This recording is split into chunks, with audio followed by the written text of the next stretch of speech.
اور کئی سال بیت کے وہ دوبارہ سے حویلی حاصل کرنے آ گیا۔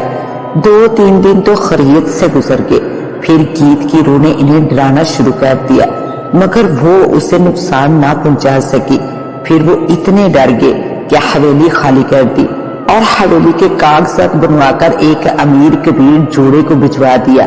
پھر مسز کمال اور مسٹر کمال لندن سے اس حویلی میں رہنے کے لیے آ گئے، مگر گیت کی روح کو دیکھ کر اور تہ خانے میں تابوت کو دیکھ کر مسز کمال تو خوف سے حیران رہ گئی۔ وہ خاصی تو ہم پرست عورت تھی، شوہر کے ساتھ فوراً لندن چلی گئی۔ حویلی کئی سال بند رہی، پھر لندن میں کوئی نوجوان جوڑے بنے تو انہوں نے اس اسیبی حویلی کو خرید لیا۔ دونوں نے نئی شادی کی تھی، حویلی میں رہنے کے لیے آگے۔ 2-3 دن گزار کر انہیں بھی گیت کی روح نظر آ گئی تھی۔ گیت کی روح کبھی سسکیاں لیتی تھی، کبھی ساری رات حویلی میں پھرتی نظر آتی تھی۔ وہ دونوں ایک روح کی دیدہ دلیری دیکھ کر اور گاؤں والوں سے حویلی کی خونی طریق سن کر ہکا بکا سے رہ گئے اور پھر وہاں سے چلے گئے۔ پھر کئی سال حویلی بند رہی۔ گاؤں میں ترقیاتی کاموں کی وجہ سے گاؤں قصبے میں تبدیل ہو گیا، مکانات پکے ہوتے گئے، لوگ تعلیم یافتہ ہو گئے، کچھ لوگ باہر ملک چلے گئے، کچھ ویسے مر گئے۔ حویلی کی طریق پر دھند سی پڑنے لگی، مگر وہ دونوں پاکستان میں ہی تھے۔ کئی سالوں کے بعد ان کو دوبارہ حویلی کا خیال آ گیا۔ حویلی میں اب بھی گیت رہتی تھی۔ گیت زیادہ سے زیادہ حویلی کے باہر جو سامنے باغ تھا اس میں پائی جانے لگی۔ وقت پر لگائے گزرتا رہا، وہ اب گاؤں نہیں رہا تھا، خوبصورت قصبے میں تبدیل ہو گیا تھا۔ لوگ ہنرمند ہو کر کافی امیر ہو گئے تھے۔ پھر اس بعد حویلی کو تم دونوں نے خرید لیا، تم دونوں نے بھاگ کر شادی کی ہے اور اس حویلی کو نہایت سستے داموں خرید لیا ہے۔ عفان اور نشا نے چونک کر دیکھا۔ شام سے رات اور رات سے صبح ہو گئی تھی۔ دور سے صبح کی اذانوں کی آوازیں آنے لگی تھی۔ رات کی تاریکی میں نشا اور عفان کو قیام الدین مل گئے تھے۔ قیام الدین نے ہی عفان اور نشا کو اس کہانی کا مکمل خلاصہ تفصیل سے بتا دیا تھا اور کہانی کا مکمل مفہوم پیش کر دیا تھا۔ عفان، نشا اور قیام الدین وہ رات گاڑی کے اندر ہی گزاری تھی۔ نشا تو یہ بیانک کہانی سن کر تھر تھر کانپ اٹھی تھی۔ عفان کی اتنی قریب ہو گئی تھی کہ عفان اس کی دھڑکنیں واضح طور پر سن رہا تھا۔ عفان، یہ شخص جھوٹ بول رہا ہے۔ اتنی بڑی کہانی کے پوری رات ہی گزر گئی اور صبح ہو گئی۔ نشا نے نفی میں سر ہلا کر کہا، ہاں نشا، یقیناً چچا نے اگر سچائی بیان کی ہے تو اس کہانی میں تھوڑا بہت جھوٹ سے بھی کام لیا ہوگا۔ یہ شخص تو کچھ واقعات میں موجود ہی نہیں تھا۔ عفان نے نشا کو تسلی دیتے ہوئے کہا، عفان، میں ذرا بھی جھوٹ نہیں بول رہا۔ سوچو، میں نے یہ کہانی تم دونوں کو سنائی، اس کا ایک ہی حل ہے کہ میں اس کہانی کا خاتمہ کر دینا چاہتا ہوں۔ 40 سال سے یہ قصہ چل رہا ہے، حالانکہ بہت کچھ بدل چکا ہے، مگر پھر وہ روح تو موجود ہے۔ نشا، قیام الدین بوڑھے کی بات سن کر کانپ اٹھی۔ آپ تو شروع میں کہہ رہے تھے کہ ہمیں حویلی چھوڑ کر چلے جانا چاہیے اور اب ہم دوبارہ حویلی میں نہیں جانا چاہتے، مگر آپ ہمیں دوبارہ بیچ رہے ہیں۔ عفان نے نشا کی طرف دیکھا۔ نشا، تم کچھ بھول رہی ہو، ہمارے سارے پیسے اس حویلی میں ہیں اور ہمیں وہ پیسے ہر حالت میں چاہیے۔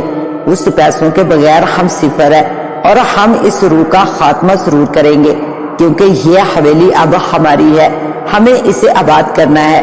اور دوسری اہم بات یہ ہے کہ اب وہ حویلی میں رہنے والی روح بے زار اور کمزور ہے، ہماری ہمت سے وہ ختم ہو سکتی ہے۔ وہ روح اب ایک عام سی روح ہے، اس کی ساری طاقتیں اور شیطانی طاقت آفاق اور صنوبر بی بی نے ختم کر دی ہیں۔ ہم تہ خانے میں جائیں گے اور گیت کے جسم کو آگ لگا دیں گے اور اس حویلی کو اس روح سے پاک کر دیں گے۔ عفان نے چٹکیوں میں مسئلے کا حل نکالا۔ وہ بھی سمجھدار تھا، جو غلطیوں سے قیام الدین گزر چکا تھا وہ عفان دہرانا نہیں چاہتا تھا۔ وہ بے زار روح سے کئی سال ایک عام سی روح سے ڈر کی وجہ سے وہ اسے ختم نہ کر پایا تھا۔ نہیں عفان، ضروری تو نہیں کہ جو کچھ اس شخص نے کہا وہ سب کچھ سچ ہو۔ نشا کسی طور مطمئن نہیں تھی، ضروری تو نہیں کہ یہ جھوٹ بول رہا ہو۔ اور ہمارا خیر خواہ ہو، یہ اس روح کو فنا کرنا چاہتا ہے۔ ہم دونوں نے خود اس روح کو دیکھا ہے، اس میں اب جھوٹ کی گنجائش بالکل بھی نہیں، مگر میں نہیں مانتی۔ اس شخص نے جو کہانی سنائی ہے وہ سراسر آدھی سے زیادہ جھوٹ ہے۔ نشا زور سے بولی۔ نشا کیا ہو گیا تمہیں؟ کیا پاگل ہو گئی ہو؟ ہاں، میں ایک اسیب زدہ حویلی جو شیطان کی بیٹی کی رہائش رہ چکی ہو، وہاں پر ہرگز دوبارہ نہیں جانا چاہتی۔ میں تب یقین کر لوں گی کہ گاڑی میں بیٹھا ہوا یہ شخص ایک بھی ثبوت فراہم کر دے۔ عفان نے نشا کی بات سن کر قیام الدین کی طرف دیکھا جو آرام سے گاڑی کی پچھلی سیٹ پر بیٹھا ہوا تھا۔ عفان جیسے لاجواب ہو چکا تھا۔ وہ کچھ دیر خاموش رہا، پھر قیام الدین کی طرف دیکھ کر بولا، کیا میری بیوی صحیح کہہ رہی ہے؟ آپ کوئی ثبوت فراہم کر سکتے ہیں؟ ہاں، میں ثبوت فراہم کرنے کو تیار ہوں۔ میں نے اتنی بڑی کہانی سنائی ہے مگر ایک بات نہیں بتائی۔ کیا بات؟ دونوں نے ایک زبان ہو کر پوچھا۔ جیسے عفان کے ساتھ ساتھ نشا بھی پرتجسس ہوئی۔ وہ بات بہت اہم ہے اور وہ یہی بات ہے کہ میں بھی ایک روح ہوں، ایک عام سی روح۔ مجھے مرے ہوئے 10 سال گزر چکے ہیں مگر میں گیت کو روح کو اس دنیا سے بیچنا چاہتا تھا۔ اسے مزید اس دنیا میں برداشت نہیں کر سکتا ہوں، اس لیے 2 سال سے یہاں وہاں بھٹک رہا ہوں۔ اب جب تم دونوں مل گئے ہو تو ساری سچائی میں نے بیان کر دی ہے۔ اس سے بڑا اور ثبوت کیا فراہم کروں کہ ایک روح سے تم دونوں ملاقات کر بیٹھے ہو اور اسی لمحے نشا اور عفان کی نظروں کے سامنے سے قیام الدین بیٹھے بٹھائے غائب ہو گئے اور وہ دونوں ہکا بکا رہ گئے۔ ان دونوں کو قطعی امید نہیں تھی کہ یوں بیٹھے بٹھائے کوئی بندہ غائب بھی ہو سکتا ہے۔ تھوڑی دیر کے بعد قیام الدین کی روح پھر سے نمودار ہوئی۔ نشا، اب تو یقین آ گیا ہے تمہیں؟ قیام الدین کی روح نے پوچھا۔ ہاں، مجھے یقین آ گیا ہے، قیام الدین کی بات سن کر نشا نے کہا، مگر فطری طور پر میں آپ سے بہت ہی زیادہ ڈر چکی ہوں۔ یہ ذرا خوف و دہشت تو ہماری اندرونی کیفیت ہے۔ اگر ہم روح کے نام کو سن لیں تو ظاہری طور پر ڈر جاتے ہیں، مگر اب تو زمانہ بدل گیا ہے۔ لوگ ان چیزوں کے وجود سے انکاری ہیں اور روح، بھوت، پریت، آتما، جن، چڑیل، ڈائن، بدرو کو فراموش کر بیٹھتے ہیں۔ میں خود ایک روح ہوں مگر اس احساس کے تحت اس دنیا میں رکا ہوا ہوں کہ جب تک گیت کی روح کو اس دنیا سے نہ بیچوں تب تک چین سے نہیں رہوں گا۔ نشا اور عفان، گیت کی روح بے زر ہے، وہ اب کچھ نہیں کر سکتی۔ اگر اس کی پوشیدہ طاقتیں مل گئی تو دوبارہ سے وہ تباہی مچا دے گی اور انسانیت کے لیے خطرہ ہوگی۔ اس لیے میں چاہتا ہوں کہ تم دونوں اس حویلی سے یہ قصہ ہمیشہ ہمیشہ کے لیے پاک کر دو اور ماضی کی اس کہانی کو مزید داستان نہ بننے دو۔ بس بہت سار رہ لیا اس روح نے اس حویلی میں، اب اسے چلے جانا چاہیے۔ ہاں قیام الدین چچا، آپ بالکل ٹھیک کہہ رہے ہیں۔ ہم دونوں کو مکمل طور پر آپ پر یقین ہے، ہمیں بھروسہ ہے اور ہم ہی اس حویلی کو آباد رکھیں گے۔ اس حویلی سے اس روح کا خاتمہ کر دیں گے۔ اب یہ ہماری ملکیت ہے اور ہم اپنا حق کیوں چھوڑیں گے؟ عفان نے پورے اعتماد سے کہا۔ صبح ہو چکی تھی، رات کی سیاہی غائب ہو کر اب ہر طرف اجالا پھیل گیا تھا۔ ستارے نیلے آسمان کے دامن تلے گم ہو گئے تھے۔ سورج نکلنے کو بے تاب تھا اور اپنی روشنی بکھیرنے کو بے چین تھا۔ اسی لمحے قیام الدین بولا، میں جا رہا ہوں اب، مگر اپنا وعدہ یاد رکھنا۔ نشا بولی، چچا جی آپ بے فکر رہیے، ہمیں اپنا وعدہ یاد ہے اور ہم ذرا بھی وعدہ خلافی نہیں کریں گے۔ ہم اس نکارہ روح کے جانے پر ہی سکھ کا سانس لیں گے۔ نشا پر عزم تھی۔ تو ٹھیک ہے میرے پیارے بچوں، اللہ تمہارا حامی و ناصر ہو۔ اب تم دونوں کی زندگی میں خوشیاں ہی خوشیاں ہوں گی۔ بس آپ دونوں میرے لیے مغفرت کی دعا کریں۔ ہنستا مسکراتا ہوا قیام الدین کی روح گاڑی کے اندر سے غائب ہو گئی اور عفان نے گاڑی کا رخ حویلی کی طرف موڑ لیا۔ گیت حویلی سے باہر نہیں نکل سکتی تھی، وہ حویلی کے اندر ہی قید ہو کر رہ گئی تھی۔ گیت زیادہ سے زیادہ حویلی کے مین گیٹ تک ہی باغ میں جا سکتی تھی۔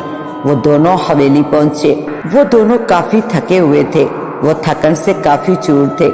گیت حویلی کے بڑے سے صحن میں کھڑی نظر آئی۔ وہ آج پہلے سے کچھ زیادہ ہی پرکشش لگ رہی تھی۔